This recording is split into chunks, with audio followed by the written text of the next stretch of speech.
दिल्ली के सीएम अरविंद केजरीवाल ने अंतरिम जमानत पर जेल से बाहर आते ही चीन को लेकर एक ऐसा बयान दे दिया है जिसने पूरे चुनावी माहौल को बदल कर रख दिया है।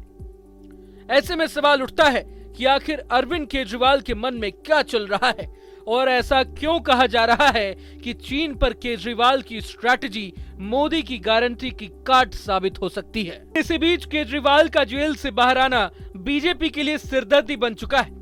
पहले पीएम मोदी की उम्र को लेकर दावा ठोकने के बाद अब दिल्ली के सीएम मोदी की गारंटी की काट लेकर आ गए हैं।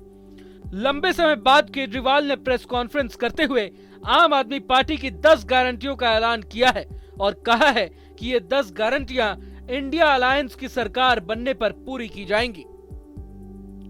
केजरीवाल की 10 गारंटी की बात करें तो इसमें देश में फ्री बिजली उपलब्ध कराना, मुफ्त पढ़ाई के तहत सरकारी स्कूल में प्राइवेट स्कूलों से भी बेहतर शिक्षा देना, देश के हर नागरिक को मुफ्त इलाज मुहैया कराना, अग्निवीर योजना बंद करना समेत अग्निवीरों की नौकरी पक्की करना, इसके अलावा दिल्ली को पूर्ण राज्य का दर्जा दिलवाना समेत 1 साल में 2 करोड़ नौकरियां, जीएसटी में सुधार जैसी बातें शामिल हैं।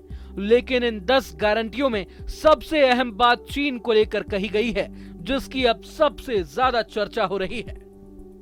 दरअसल अरविंद केजरीवाल ने केंद्र सरकार पर गंभीर आरोप लगाया है और कहा है कि मोदी सरकार चीन से अपनी सीमा को सुरक्षित रखने में नाकाम साबित हुई है। यही नहीं, केजरीवाल ने वादा करते हुए कहा है कि इंडिया अलायंस की सरकार बनने पर वे चीन के कब्जे वाली जमीन को वापस लाएंगे, साथ ही साथ सेना को पूरी स्वतंत्रता दी जाएगी। राष्ट्र सर्वोपरि हमारी चौथी गारंटी। चीन ने हमारे देश की जमीन पे कब्जा कर लिया। हमारी केंद्र सरकार से जब भी पूछा जाए वो कहते हैं कोई नहीं आया, कुछ नहीं हुआ। सब जानते हैं, पूरी दुनिया जानती है, सैटेलाइट का जमाना है, सबके पास तस्वीरें हैं कि किस तरह से चीन ने हमारी सरजमी के ऊपर घुस के और उसके हमारी जमीन के ऊपर कब्जा कर लिया। झुठलाने से समस्या का समाधान नहीं होगा, लोगों से छुपाने से समस्या का समाधान नहीं होगा। हमारे देश की सेना के अंदर बहुत ताकत है। हमारे देश की सेना को एक बार इजाजत तो दीजिए, उसको स्वतंत्रता तो दीजिए काम करने की। वो देखिए आप तो जीत के लाती है। तो हमारे देश की जितनी जमीन पे चाइना ने कब्जा किया हुआ है, उस जमीन को चाइना के कब्जे से छुड़वाएंगे। इसके लिए एक तरफ डिप्लोमेटिक लेवल पे एफर्ट्स किए जाएंगे और सेना को पूरी स्वतंत्रता दी जाएगी कि वो इसके बारे में जो कदम उठाना चाहे कदम उठा सकती है। अब एक तरफ जहां अरविंद केजरीवाल अपनी 10 गारंटियों के जरिए बीजेपी को चुनौती देने का दम भर रहे हैं, तो वहीं बीजेपी ने पूरे मुद्दे पर दिल्ली के सीएम को आड़े हाथों लिया। ऐसे देश के दुश्मन जो देश को तोड़ने की बात करते हैं उनसे $16 मिलियन चंदा लेते हैं। 2017 में उनके घर जाके ठहरते हैं, जो देश के एक सूबे को अलग करने की बात करते हैं। इनके लिए ये राष्ट्र का महत्व है। उसके बाद इन्होंने देश के जवानों की बात की है, और जहां तक देश के जवानों की बात है, जो मुख्यमंत्री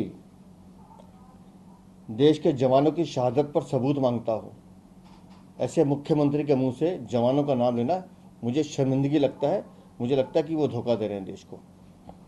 देश के किसानों की बात उन्होंने की है, मुझे किसानों का बहुत चिंता है उनको। तो मैं उनसे एक सवाल पूछना चाहता हूं कि दिल्ली में पिछले 10 सालों में आपने किसानों को किसानी का दर्जा क्यों नहीं दिया? बताइए। जितने भी आंधी अधड़ आते हैं, जितने भी पीछे इन्होंने मुआवजे की घोषणा की है, आज तक किसी एक किसान को मुआवजा दिया हो? बिल्कुल नहीं दिया। दिल्ली के किसानों को ट्रैक्टर खरीदने के लिए हरियाणा और यूपी जाना पड़ता है क्योंकि दिल्ली में टैक्स इतना लगता है, लेकिन नहीं, ये किसानों की चिंता करते हैं। दिल्ली को पूर्ण राज्य दर्जा देने की बात कर रहे हैं, जबकि माननीय हाई कोर्ट से भी साफ साफ क्लियर हो गया कि जो विभाग केंद्र सरकार के पास है केंद्र के पास रहेंगे। और दिल्ली के पूर्ण राज्य की संभावना को तो उन्होंने उस दिन खत्म कर दिया था जिस दिन 26 जनवरी से एक दिन पहले ये जाके राजपथ धरने पे बैठ गए थे। बता दें कि अरविंद केजरीवाल को 1 जून तक अंतरिम जमानत पर जेल से रिहा किया गया है। जेल से बाहर आने के बाद केजरीवाल अपनी पार्टी के लिए जोर शोर से प्रचार प्रसार कर रहे हैं। वहीं 1 जून को 7वें और आखिरी राउंड की वोटिंग के बाद उन्हें फिर से सरेंडर करना होगा। अगर आपको ये वीडियो पसंद आए तो लाइक करें और चैनल को सब्सक्राइब करें। वहीं तमाम बड़ी खबरों के लिए देखते रहें न्यूज़ नेशन।